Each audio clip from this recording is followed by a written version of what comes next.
бил по-добър от JW Капа. Моля те, плиз, братле, как въобще ти дава сърце да напишеш. Да не вземаш търконицата на Cloud9. Да.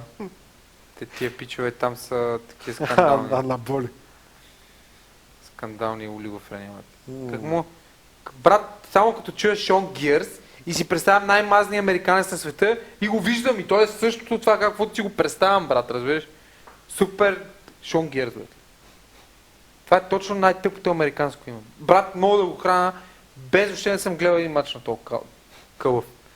Шон Гирс, бе, брат. В смисъл, как мога да се пише Шон Гирс? А знаеш как... Това е като да се пишеш... Де да знам, брат, Здравко Желязко в България е така, да видиш, Шон Гирс. И като почне го коментират, той е някакъв невероятен тапанар, брат, разбираш. Страхотен идиот, само го гледам и ми става лошо, разбираш.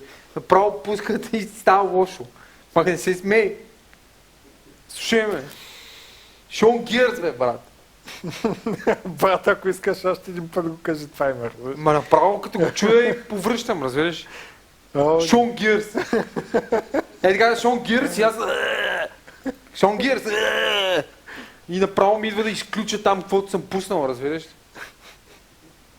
И като надена тия потници, дивите селяни, брати ми става лошо, разбираш. Пускай парите.